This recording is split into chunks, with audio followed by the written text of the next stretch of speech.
सवाल क्या पूछूं, बधाई दूंगी आपको तो चारों खाने चित हो गए हैं। विपक्ष के जो इतनी देर से लगातार एक के बाद एक वार करते जा रहा था बीजेपी पर और प्रधानमंत्री नरेंद्र मोदी पर, कभी पनौती बुला रहा था, कभी अडानी के गीत गा रहा था, कभी कह रहा था महंगाई बढ़ गई, कभी कह रहा था जमीन से सच्चाई उठ गई।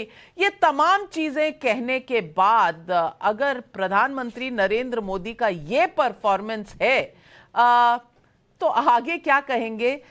इनके पास कोई और चारा है? क्योंकि जाति कार्ड नहीं चला, अगर देखिए तो सनातन पर काट नहीं चली, अब उत्तर और दक्षिण में विभाजन करने में तुल गए।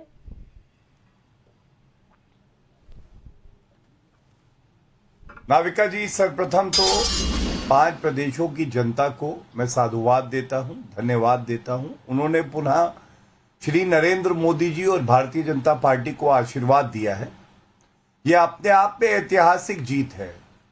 और आप पूछ रहे थे इन लोगों के पास कोई चारा है, मैं तो ये कहूंगा इनके पास नहीं है चारा, क्योंकि ये है बेचारा।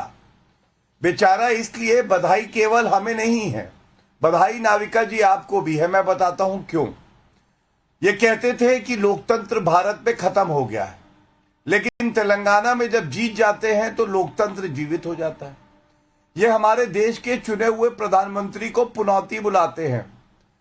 पनौती बुलाते उनको हैं, लेकिन जनता ऐसा करारा जवाब देती है, इनको पता चल जाता है पनौती है कौन। और सबसे बड़ी बात है, जनता ने कह दिया है एक गारंटी सबसे ऊपर है, वो है नरेंद्र मोदी जी की गारंटी, जिसके सामने ये सारे रोंदू फुस हैं। ये दगे कारतूस एक साथ भी आ जाए तो ये कुछ नहीं कर सकते हैं। और ब्रांड मोदी का जादू है।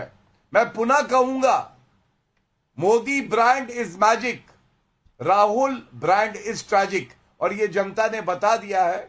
महिला सशक्तिकरण, किसान सशक्तिकरण, युवा सशक्तिकरण, गरीब सशक्तिकरण।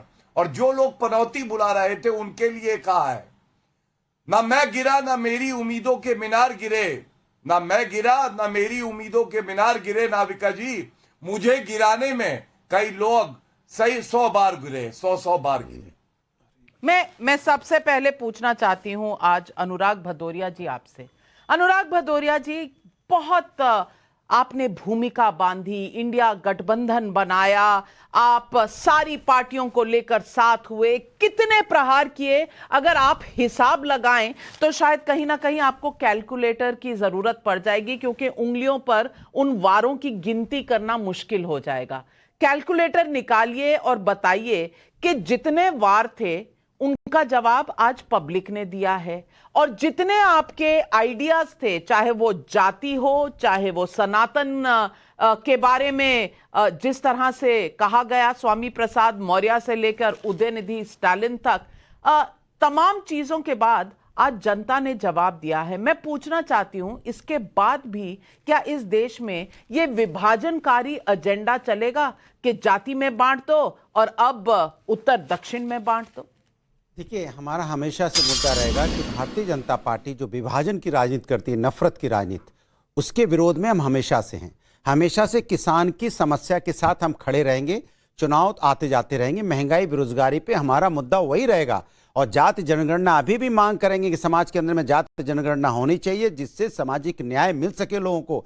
कुछ समाज के लोग कितने पीछे हैं, आप ये मत समझिए कि महिलाओं की समस्या की हम बात उठाते रहेंगे, चाहे वो पहलवान महिलाओं की बात हो, चाहे मणिपुर की बात हो, चाहे हाथरस की बात हो, या जो महिलाओं के आरक्षण की बात इन्होंने की थी, जो आरक्षण इन्होंने दे नहीं पा रहे 224 में, हम उनके साथ हमेशा रहेंगे। ये मुद्दे हमारे हमेशा रहेंगे। चुनाव तो ठीक है, कभी कोई चुनाव जीतता है, कभी कोई चुनाव जीतता है। चुनाव जीतने से हम ये अपने मुद्दे हमारे खत्म नहीं होंगे कि मुद्दे हमारे जनता के, हम जनता के साथ खड़े हैं। ये सत्ता के साथ आना चाहते हैं, लेकिन जनता के साथ ये खड़े नहीं होना चाहते। ठीक है, आज ये जीते हैं, इनको बहुमत मिला है, इसके लिए बधाई, लेकिन हम जनता के मुद्दों को लेकर हमेशा जनता के बीच में रहेंगे। जहां तक कि कांग्रेस की बात है, कांग्रेस ने अगर हमारे गठबंधन धर्म को निभाते अगर मध्य प्रदेश में जिस तरह से हमने मांगी थी सीटें हमें दे देते, दोनों मिलकर लड़ते तो 1 और 1 11 होते। लेकिन बीजेपी 1 को 2 बताती है, लेकिन 1 और 1 11 होते हैं। ये शायद कांग्रेस को भी समझना पड़ेगा, कांग्रेस की लीडर को भी समझना पड़ेगा, और मिलके दोबारा से भारतीय जनता पार्टी जो नफरत की राजनीति करती है, जो विभाजन की बात करती है समाज के अंदर में, उनको सत्ता से हटाना जरूरी है। क्योंकि राष्ट्र के मुद्दों पे हम जरूर साथ दिखाई पड़ेंगे। आपके लिए जरूरी है, आपके लिए जरूरी है, क्योंकि आपको सत्ता चाहिए। लेकिन आपकी सत्ता चाहने की चाह को जनता पूरा कर नहीं रही। अब